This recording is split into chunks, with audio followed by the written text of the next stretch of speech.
Hello नमस्कार दोस्तों, मैं मुकुल कुमार। दोस्तों, यदि आपने हमारा चैनल सब्सक्राइब नहीं करा है, सब्सक्राइब करें, साथ में बेल आइकन दबाएं। दोस्तों, आज हम देखेंगे पार्ट 2। पार्ट 1 में हमने देख लिया था कुछ फॉर्मूले और अनुकूलन अनुपात और प्रतिकूलन अनुपात। ठीक, इसमें दिया है यदि a इजिकल टू हमें दिया है P(E1) और b इजिकल टू हमें दिया है P(E2). ठीक, तो हमें फाइंड करना है A यूनियन B। तो हम इसमें क्या करेंगे, हमारा इसमें क्या होगा, A यूनियन B में होगा हमारे पास, जैसे ये मान लो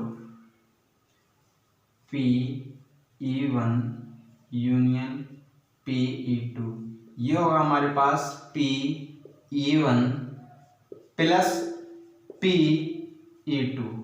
ठीक, यदि हमें दिया है P intersection E2 is equal to होगा हमारे पास P(E1) गुणा P(E2). ठीक, ये होगा, तब हमारे पास क्या होगा, ये वाले होगा एक घटना की प्रायिकता, एक घटना की प्रायिकता, और ये होगा दो घटनाओं की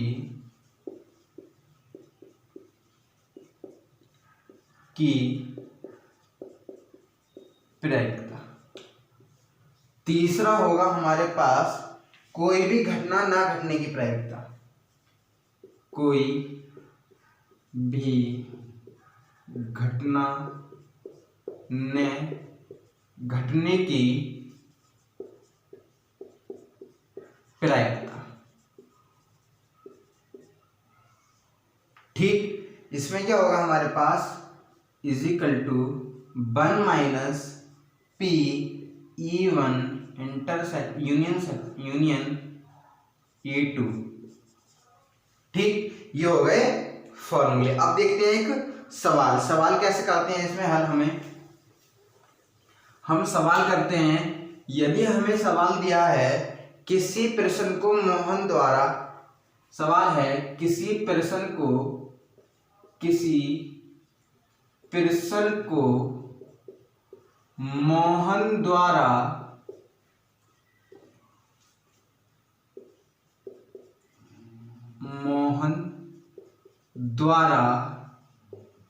हल करने की प्रायिकता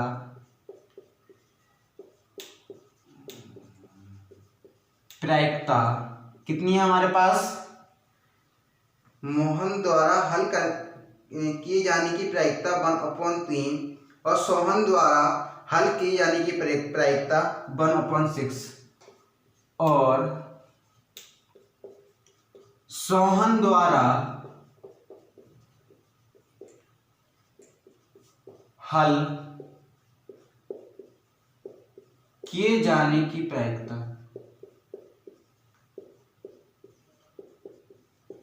है हमारे पास 1/6। अब हमारा क्या दिया है, प्रश्न एक है किसी एक के द्वारा हल की जाने की प्रायिकता, किसी एक के हल किए जाने की प्रायिकता, किसी एक के हल किए जाने की प्रायिकता। अब दोस्तों, हम इसमें क्या करेंगे, मैंने फॉर्मूला बताया था किसी एक का P(E1) union P(E2) is equal to हमारे पास क्या होगा, P(E1) प्लस P(E2). ठीक, अब हम इसमें क्या करेंगे, P(E1) की वैल्यू कितनी है हमारे पास, 1/3 P(E1), क्योंकि फर्स्ट प्रायिकता है ना ये P(E1), और P(E2) की वैल्यू कितनी है 1/6, यानी कि 1/3 प्लस 1/6 हमने एलसीएम ले लिया, तो यहाँ पे कितना आएगा 2 + 1, यानी कि हमारा यहाँ पे आंसर आ गया 1/2, यानी कि 2 + 1 3/6, इससे काटोगे यानी कि आंसर हमारा कितना आ गया 1/2। P(E1) union E2 is equal to कितना आंसर आ गया 1/2। ठीक, अगर हमें पूछा हो दोनों के हल करने की प्रायिकता, दोनों के क्वेश्चन नंबर 2, दोनों के हल किए जाने की प्रायिकता, किए जाने की प्रायिकता, क्या दोनों के हल किए जाने की प्रायिकता। तो हमने फॉर्मूला बताया था P(E1) union intersection E2 is equal to होगा P(E1) गुणा P(E2). ठीक है, E1 की वैल्यू कितनी है हमारे पास 1/6, E2 की वैल्यू है E1 की वैल्यू 1/3, E2 की 1/6 या 3 6 दिया 18, 1/18 आंसर, यानी कि 1/18 आंसर हो गया। दोनों में से किसी के हल न किए जाने की प्रायिकता क्या होगी वो देख लेते हैं।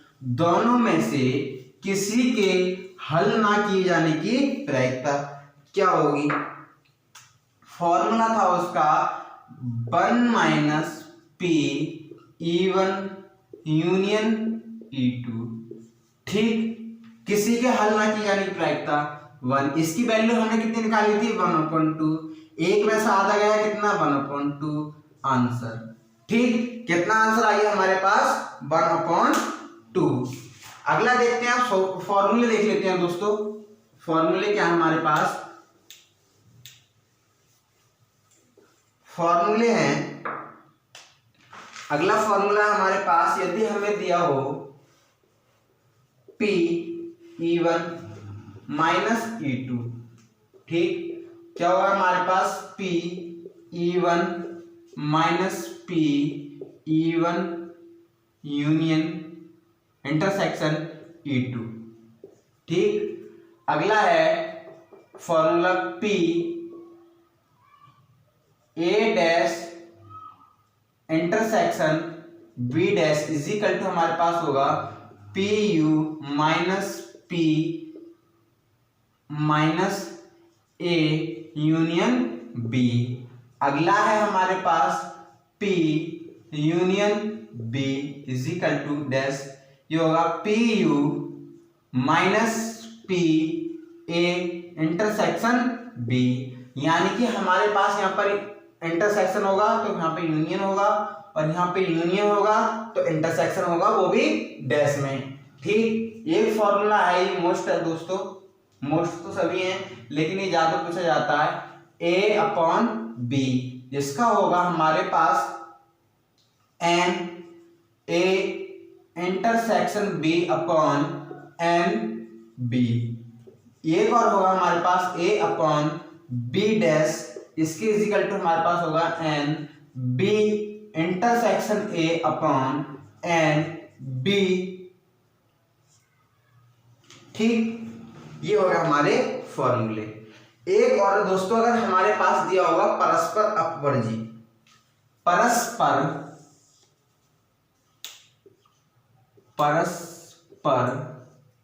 अपवर्ती, उसमें क्या होगा हमारे पास P इजिकल टू हमारे पास होगा P1 P2 plus P3 dot dot dot Pn, ये होगा।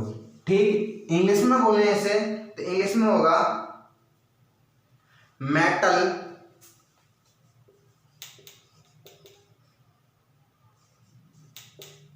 ठीक, मैच्योर, ये रह गया यहाँ पे दोस्तों ए। ठीक, अगर हमें पूछा मिश्र अपवर्ती, तो इसमें क्या होगा हमारे पास P इजिकल टू B1 गुणा B2 गुणा B3 डॉट डॉट डॉट गुणा Bn, ठीक, Pn। ठीक, ये हो गया हमारे मिश्र अपवर्ती और परस्पर अपवर्ती। ठीक, अब देख लेते हैं सवाल कैसे करते हैं वो देख लेते हैं। यदि हमारे पास दिया है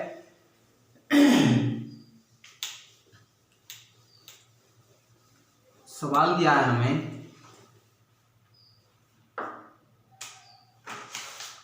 P A is equal to दिया है हमें 3/5, P B is equal to दिया है 1/5, पी यूनियन इंटरसेक्शन बी हमें निकालना हो, तब हम इसमें क्या करेंगे दोस्तों, इसमें हमें क्या दिया था, हमें P intersection B is equal to मैंने बताया था पी ए गुणा पी बी, ठीक। अब निकाल लो 3/5, 1/5 यानी कि कितना हो जाएगा 3/25, हमारा आंसर हो गया। अगला क्वेश्चन है हमारे पास, अगला क्वेश्चन है इसी बेस पर आधारित है दोस्तों। P A is equal to हमें दिया है 3/5, P B is equal to हमें दिया है 3/10, देन ए यूनियन बी हमें ज्ञात करना है और ए इंटरसेक्शन बी की वैल्यू हमें दी है 1/5। अब हम इसे कैसे हल करते हैं दोस्तों, हमें तो दो चीजों का दिया होता था, ये तो नहीं दिया होता था, तब हम कैसे हल करते थे, इसका दोस्तों अलग फॉर्मूला है P union B is equal to हमारे पास होगा PA plus PB minus PA intersection B, ठीक। अब रख लो किसकी वैल्यू निकालनी है, PA यूनियन B की, यानी कि PA की वैल्यू कितनी होगी 3/5, PB की वैल्यू कितनी होगी 3/10 माइनस इसकी वैल्यू कितनी होगी 1/5, यानी कि हमारा 10 आ गया एलसीएम, ठीक। कितना आ गया ये 6, क्योंकि 5 से कितनी बार कटेगा 10, 2 बार तो 2 से गुणा हो जाएगी। ये कितनी बार कटेगा 10 से 10 1 बार, ये कितनी बार -2, यानी कि हमारा पास कितना आंसर आ गया 7 - 2/10, यानी कि 5/10, इससे ही कैंसिल, यानी कि 1/2 आंसर आ गया हमारे पास,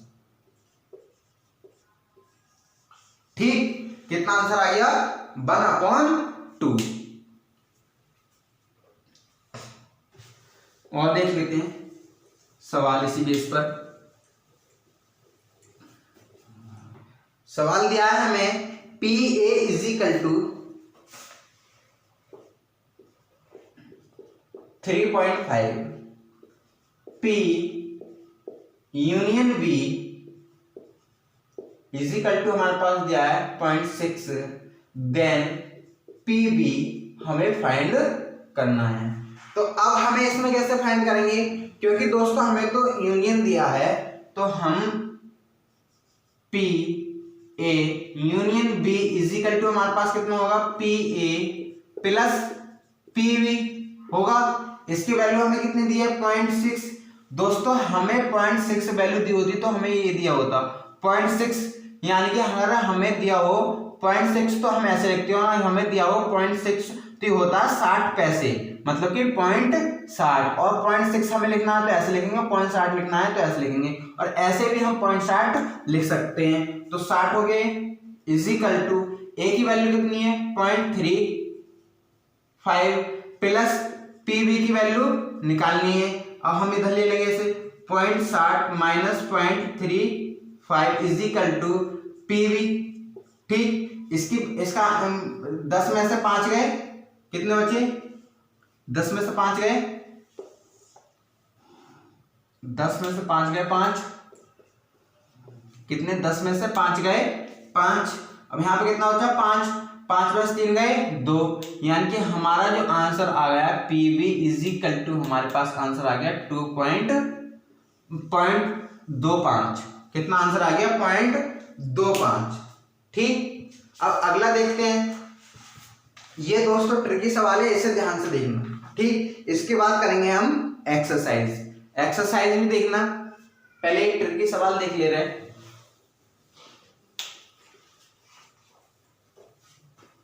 ट्रिकी सवाल कैसे करते हैं, क्वेश्चन है हमारे पास, यदि P V bar is equal to दिया है 8, ठीक। P A union B is equal to हमें दिया है 0.5, P A upon B is equal to हमें दिया है 0.4, और तो पी ए हमसे बूझाओ। दोस्तों सबसे पहले हम इसमें क्या निकालते हैं, क्या निकालें, पी ए बूझाओ, ठीक। हमें क्या दिया पी बार, हमें तो पहले निकालना पी बी, ठीक। हमें पता है P B plus P B bar is equal to कितना होता है 1, इसकी वैल्यू हमें कितनी दी है 0.8 यानी कि 80 is equal to 1, P B is equal to 1 minus 0.80, इसमें से हमारे पास कितना बचेगा, ये 100 है।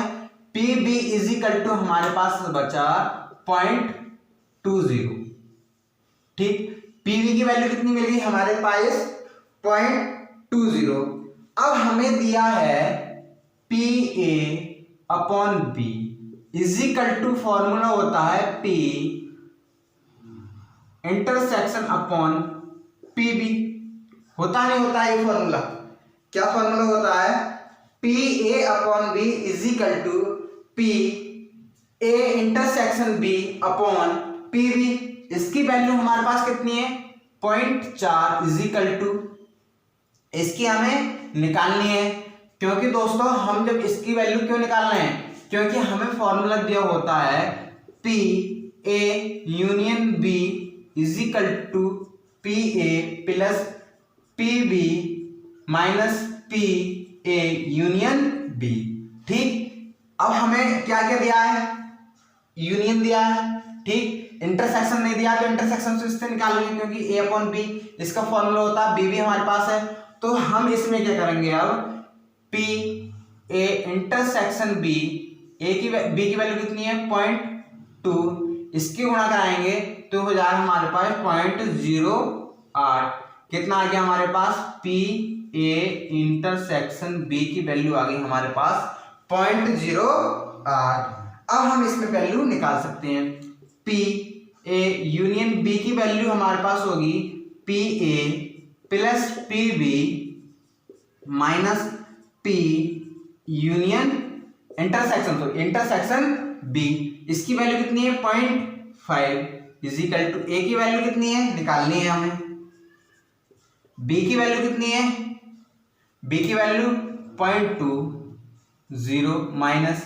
इसकी वैल्यू कितनी है हमारे पास 0.08। अब हम इधर ले लें इसे, यानी कि ये कितना हो जाएगा 0.50 minus 0.0 plus 0.08 is equal to P A, हो जाएगा नहीं हो जाएगा हमारे पास। अब इसमें 50 में से 20 घटाएंगे हम, तो हमारे पास कितना बचा 0.30 plus 0.08 is equal to P A, ठीक। अब हम इसमें से जोड़ेंगे तो हमारे पास कितना आएगा, P A is equal to हमारे पास आ जाएगा 0.38, कितना आंसर आ गया हमारे पास 0.38, ठीक। अब दोस्तों देखते हैं, अब हम देखेंगे एक्सरसाइज, ठीक। सवाल हमारे लास्ट हो गए, अब देखेंगे हम एक्सरसाइज कैसे हल करते हैं, ठीक। पहला हमारा सवाल है, अभी देखते हैं क्या है पहला सवाल, बहुत ही अच्छा सवाल है। पहला सवाल है हमारे पास, एक लीप वर्ष में 53 रविवार होने की प्रायिकता, एक लीप वर्ष में 53 रविवार होने की प्रायिकता, 53 रविवार होने की प्रायिकता। Find the probability of the 53 Sunday in the leap year, ठीक। अब हमें दिया है 53 रविवार, ठीक, 53 रविवार हमें दिया है, और एक लीप वर्ष कितना होता है 366 दिन, यानी कि 52 पूर्ण सप्ताह, ठीक, और प्लस 2 दिन, अब 2 दिन दिए हैं और हमसे पूछा 53 रविवार होने की प्रायिकता। 2 दिन में हमारे पास क्या हो सकता है, हमारा सप्ताह कितने दिन का होता है, 7 दिन का। अब 2 दिन में क्या हो सकता है हमारे पास, सोमवार, रविवार, रविवार, सोमवार,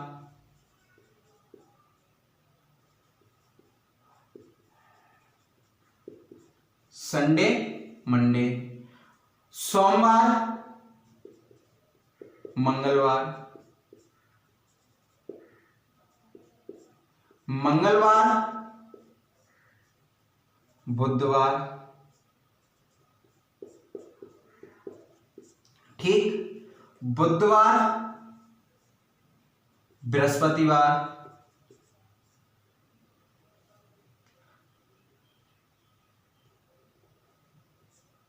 ठीक। अब हमारे पास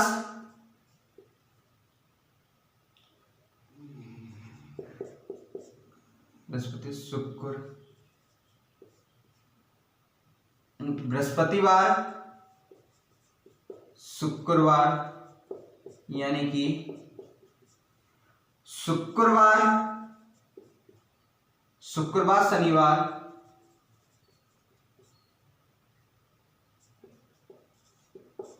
ठीक, और हो सकता है शनिवार, रविवार, ठीक, दोनों हो सकते हैं। अब दोस्तों इसमें देखो कि हमें क्या पूछा, रविवार। रविवार में कितनी बार रविवार आ रहा है, एक तो आ रहा है रविवार, सोमवार, ठीक, और एक आ रहा है रविवार, शनिवार, रविवार, यानी कि 2 आ रहे हैं। तो हमारे पास फॉर्मूला क्या होता है, PE = NE upon NS, total संख्या कितनी कितनी है और हमारे मतलब चयन होने की प्रायिकता कितनी है, यानी कि चयन होने की प्रायिकता कितनी है हमारे पास, 2। सप्ताह में टोटल दिन कितने होते हैं, 7, यानी कि 53 रविवार होने की प्रायिकता कितनी है हमारे पास, 2/7, 2/7, ठीक, कितनी है, 2/7। अगला क्वेश्चन देखते हैं। अगला क्वेश्चन है, एक लीप वर्ष में 53 सोमवार या 53 बुधवार होने की प्रायिकता, या 53 बुधवार होने की प्रायिकता। एक लीप वर्ष में 53 सोमवार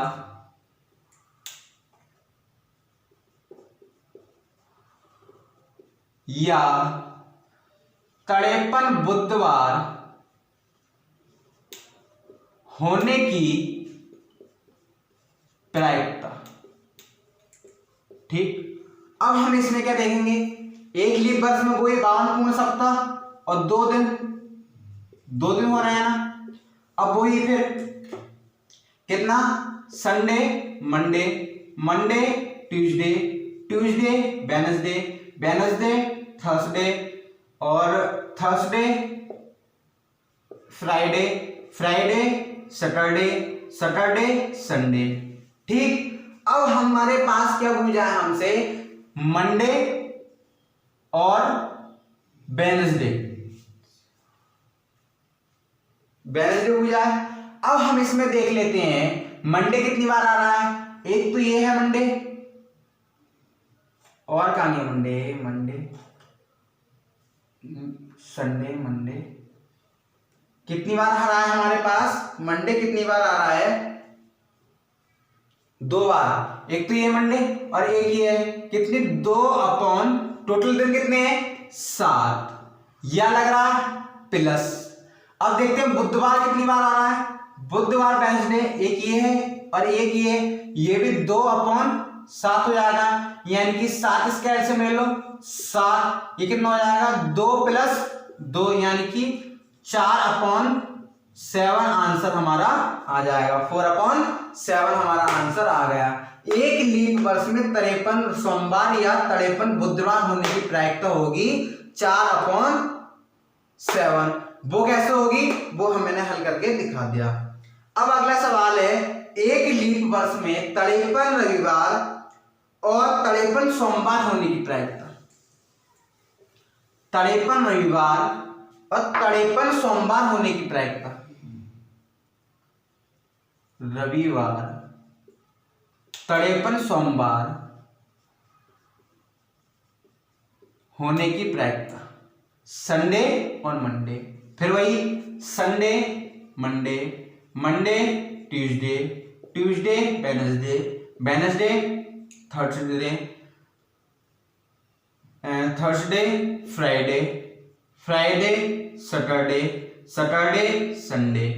ठीक, कितने हो गए? अब हमारे पास देखो तड़ेपन रविवार एक ही है और एक ही है, यानी कि हमारे पास कितने आ गए? 2/7।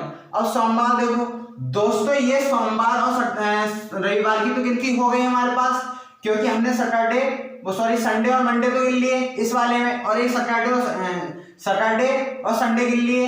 अब हमारे पास कितने बचे? मंडे और ट्यूसडे। मंडे और ट्यूसडे कितने बार बैठ रहे हैं? एक। मंडे कितनी बार हो गया? 1 बार, यानी कि 1/7। इसका एलसीएम ले लो 7, यानी कि 2 + 1 = 3/7 हमारे पास आंसर हो गया। आंसर कितना हो गया? 3/7। ठीक, अगला सवाल है, एक साधारण वर्ष में सोमवार होने की प्रायिकता, एक साधारण वर्ष में सोमवार होने की प्रायिकता क्या होगी? एक साधारण वर्ष में क्या सोमवार, कोई भी दिन हो सकता है इसमें, सोमवार होने की प्रायिकता। ठीक, अब सोमवार होने की प्रायिकता हमसे इसमें पूछ रहा है, तो हम उसमें क्या करेंगे? साधारण वर्ष में मतलब कि 52 पूर्ण सप्ताह और एक दिन कुछ ही होता है, Sunday Monday Tuesday Wednesday Thursday Friday Saturday. ठीक, और इसमें से तो कोई सा हो सकता है ना, इसमें सोमवार पूजा है ना, तो सोमवार एक ही आ रहा, कुल टोटल कितने होते हैं? 1/7। आंसर हमारा हो गया। एक सप्ताह में कितने दिन होंगे? 1/7। एक सप्ताह में कितने दिन? 7 दिन। और कितने हो गए? 1। ये कितने आना है? दिन 1। ठीक है, कितना आंसर हो जाएगा? 1/7। अब दिया है अप्रैल माह में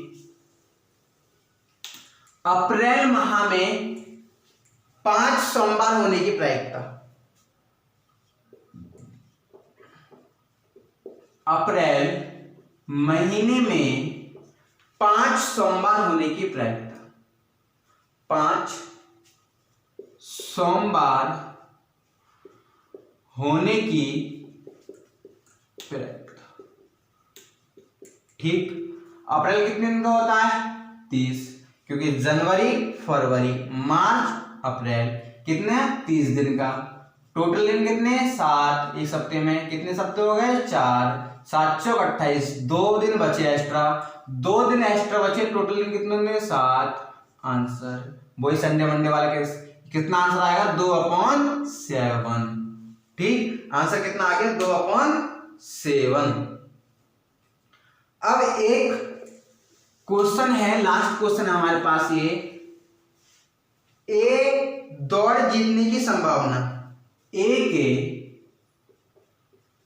दौड़ जीतने की संभावना है हमारे पास 1/7। बी के दौड़ जीतने की संभावना है 1/4। तो किसी के दौड़ ना जीतने की संभावना, दौड़ ना जीतने की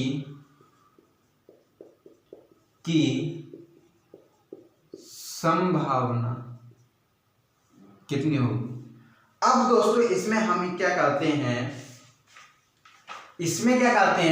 जिसके जीतने की संभावना, हमें एक फॉर्मूला दिया होता है, संभावना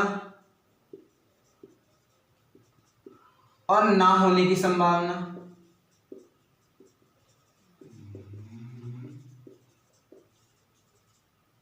कितनी होती है 1 होने की संभावना और ना होने की संभावना कितनी होती है 1 होती है। अब हमारे पास होने की संभावना कितनी है 1/5 ए के 1/5, यानी कि हमारे पास प्लस a इजिकल टू 1 और a इजिकल टू हमारे पास आ जाएगा 1, यानी कि a इजिकल टू कितना आ जाएगा 4/5। ऐसे ही b के 1/4 plus b is equal to 1, b is equal to 1 - 4, यानी कि हमारे पास 4 - 1 यानी कि 3/4। b इजिकल टू कितना आ गया 3/4। अब हम इन दोनों की गुणा करा देंगे 3/4 4/5, हमारे पास आंसर आ गया 5। इससे ये कैंसिल, आंसर आ गया हमारे पास 3/5। तो दोस्तों आज के लिए इतने। यदि वीडियो अच्छी लगी हो तो लाइक करें, शेयर करें, कमेंट करें। यदि दोस्तों आपने हमारा टेलीग्राम ग्रुप ज्वाइन नहीं कराया है तो लिंक डिस्क्रिप्शन बॉक्स में उसे ज्वाइन करें, क्योंकि दोस्तों आज हमने एक्सरसाइज करा दी, उसकी पीडीएफ आज सेंड कर देंगे। सभी पीडीएफ सेंड हम टेलीग्राम ग्रुप पर ही करते हैं। धन्यवाद दोस्तों।